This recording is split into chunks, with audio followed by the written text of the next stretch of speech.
That's how we protect it. It can go on and on. You can think of addictions and pornography and other things that can go in there that are harmful elements that we need. Part of protecting that loving relationship is to protect it from those kind of things.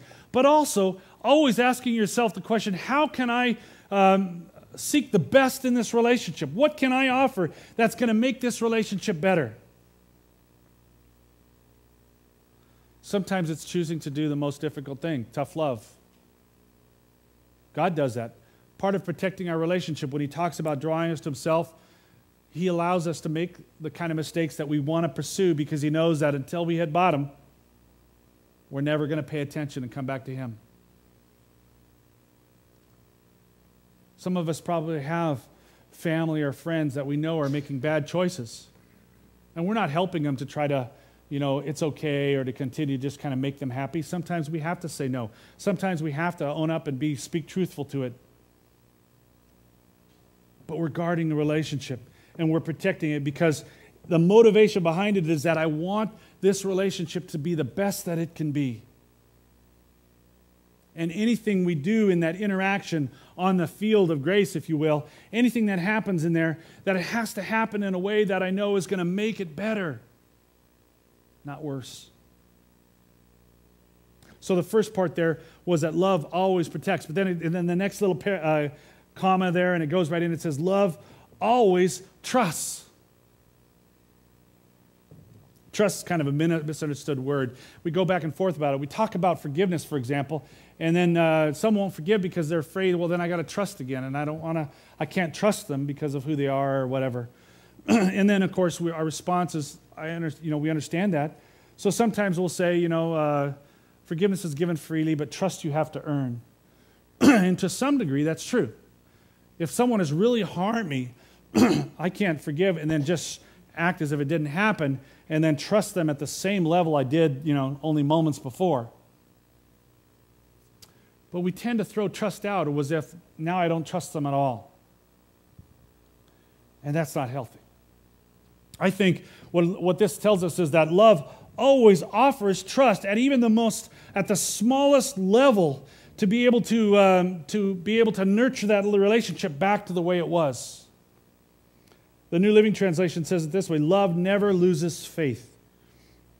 It's as if in that what it's describing as trust is the way in which we give a person another chance, a second chance or a third chance or a fourth chance, where we say that I'm not going to sever this relationship, but I'm going to continue to work and I want to be able to bring it back to where it should be and want it to be. And so therefore I extend out in some way to be able to nurture that relationship.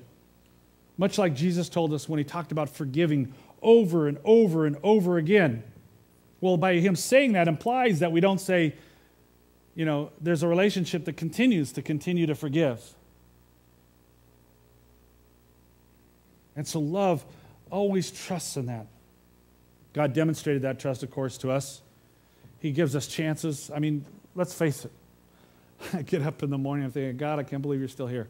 It's like he just continues to show grace to us, and he continues to recognize that, Mark, you're just a screw up. I know that, but I love you about that. And he continues to work on us and give us over and over his mercy is shown to us. Lamentations 3:22-23 says this: the unfailing love of the Lord never ends. By his mercies we have been kept from complete destruction. Great is his faithfulness. His mercies begin afresh each day.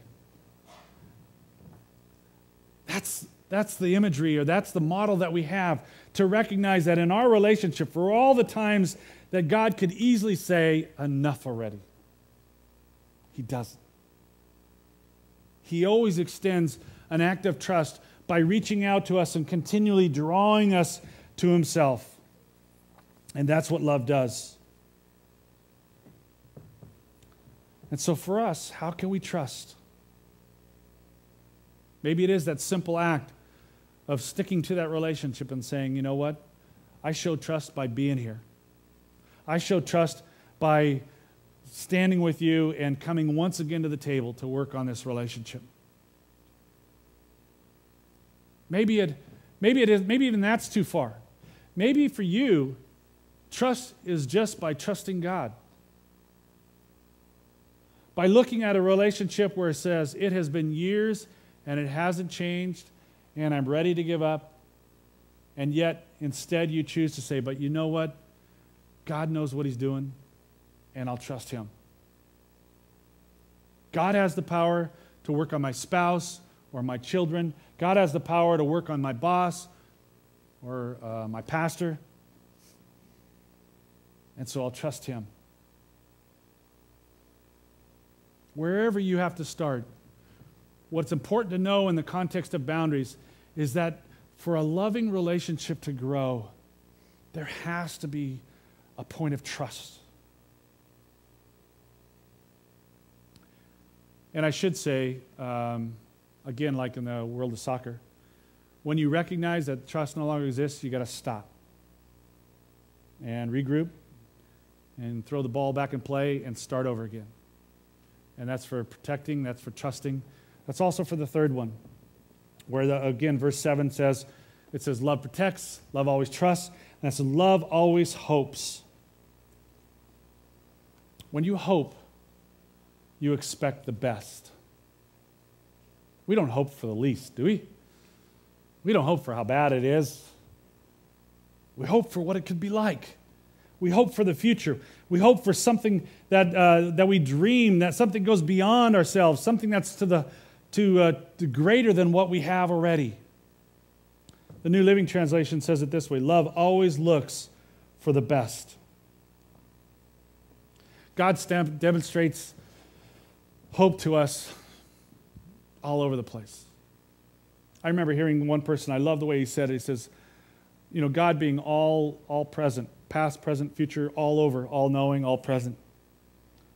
He interacts with us from a position of heaven and eternity. In other words, God, as he is in amongst with us here today, he also exists when we're all in heaven with him. So he's sitting around here thinking, oh, hey, Mark, I love the way you turned out. You know, it's really good and stuff.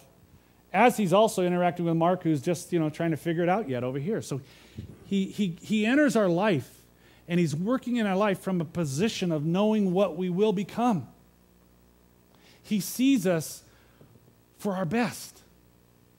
He doesn't look at me as much as I think he does sometimes and says, Mark, you are such a screw-up. I'm going to give you one more chance. No. He sees it as, God, Mark, I see what you're going to be. And it's exciting. And so let's work today on getting you there. And we see that throughout Scripture. If you go to the story of Gideon, Judges 6, Gideon was, if you go to that story, he's the one who went out and fought a battle with, you know, just a few hundred, 300 people and beat like 165,000. I mean, quite gods, you know. He's talk about a great game. He really went to town. But the story starts with him hiding in a cave, threshing wheat. He even describes himself as the least of his tribe, and his tribe is the least of all tribes. And when the angel approaches him, the angel says, hello, Gideon, mighty warrior. He's thinking, someone else here? I mean, mighty warrior? God sees him as what he'll become. When Jesus was with Peter, you know Peter. Peter's the one who's hot and cold, flip-flop. You know, he bursts out in anger, and then he thinks later on. He bails on you and throws you under the bus, you know, when you're getting accused of something. That's Peter. And Jesus goes to Peter, you're the rock. This is the one that the church is going to be built. He's going to build off of. Jesus looks at prostitutes and sinners with dignity and respect. He sees people, when he interacts in a loving relationship, he sees people as what they will become, not what they are now. He doesn't tear them down. He doesn't look at them and pick them apart and all these negative things. So the question in our relationship, again, back to that, is how can we show hope in our relationship? How can we impact that relationship in a way where we seek the best? And maybe you need to understand how powerful it is when you do.